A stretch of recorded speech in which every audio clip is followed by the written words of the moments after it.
سلام بچه‌ها، چطورید؟ خیلی خوش اومدید به چنل آنی شو. به خاطر استقبال خوبتون از پارت قبلی تصمیم گرفتم چند تا انیمه دیگه شبیه سولو لولینگ بهتون معرفی کنم. انیمه‌ای که قراره بهتون معرفی کنم هر کدوم یک یا چند تا ویژگی انیمه سولو لولینگ رو دارن، مثل لول اپ کردن، هیولا کشتن و وجود دروازه‌هایی که به بودای دیگه وصل میشن. یه نکته‌ای که توی ویدیو قبلی هم گفته بودم، باید حتما داستان راضی کننده‌ای داشته باشه. صرفا فقط اینکه شبیه به سولو لولینگ باشه برای من یه چیز ناقصه. خب بریم سراغ انیمه. یکی از انیمه‌ای که شما بیشتر از همه معرفی کردید و داستان واقعا جالبی داره و خودم هم خیلی این انیمه رو دوست دارم، انیمه عالیجناب سایه یا همون جاه در سایه. یکی از محبوب‌ترین انیمه‌های ایسکایی که این چند ساله منتشر شده.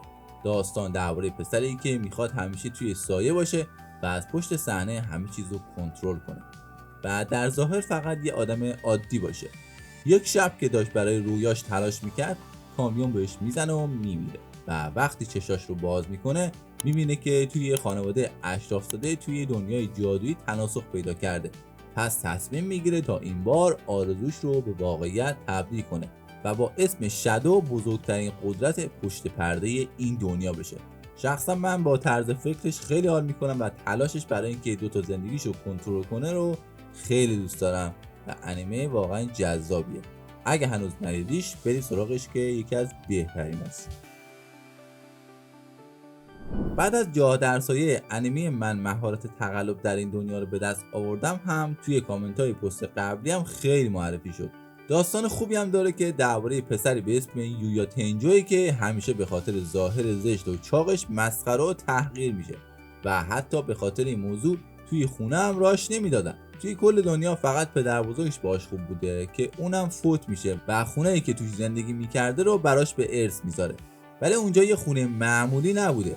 زیر زمین اونجا یه دروازه به یه دنیای فانتزی عجیب راه داشت که یویا میتونست با تمرین کردن تو اون دنیا لول اپ کنه. داستان ساده و مورد قبولی داره اما گرافیک و بقیه چیزاش خیلی خوبه و اگه طرفدار سولو لولینگ هستید این انیمه رو ببینید. انیمه جنون شکم پرستی از نظر خاص بودن اسکیل ها و لول اپ سیستمی خیلی شبیه سولوه و شروع داستانش خیلی جالبه. توی دنیای انیمه یه خدا هست که به همه موجودات روی زمین مهارت‌های متفاوت داده، اما به واسطه این قابلیت‌ها آدما بین هم تبعیض قائل میشن. داستان این انیمه راجع به پسری به اسم فیته که با یه مهارت به درد نخور به اسم شکم پرستی به دنیا میاد که هیچ قابلیتی به جز گرسنه کردن کاربرش نداره و فیت هم به خاطرش زندگی خیلی سختی رو میگذرونه. یه روز اتفاقی به محبوب ترین شوالیه شهر کمک میکنه تا چند تا دزد رو بکشه.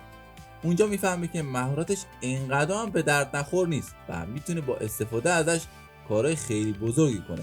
انیمه خیلی باحالیه، داستان جالبی هم داره و روندش برای کسایی که انیمه‌های ایسکای دوست دارن خیلی جذابه. خب رسیدیم به یکی از underrated ترین انیمه‌هایی که وجود داره، یعنی ماشه جهانی.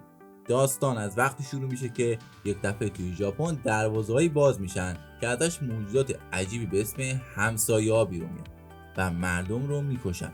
ولی بعد از یه مدت افرادی پیدا میشن که با استفاده از تکنولوژی‌های اون سمت دروازه‌ها میتونن با این موجودات مبارزه کنن و از بین ببرنشون. داستان درباره پسری مرموزی به اسم کوتاه که از دنیای همسایه‌ها به ژاپن اومده و قصد داره تا دوست پدرش رو پیدا کنه. دنیاش در عین شباهت به انیمه سولو لولینگ خیلی هم شبیه به انیمه کایجو شماره 8. پس اگه ترکیب این دوتا رو دوست دارید حتما این انیمه رو ببینید. خب ممنون که ویدیو رو تا آخر دیدید. نظرتون رو حتما تو کامنت ها بهم بگید. لایک و ساب فراموش نشه.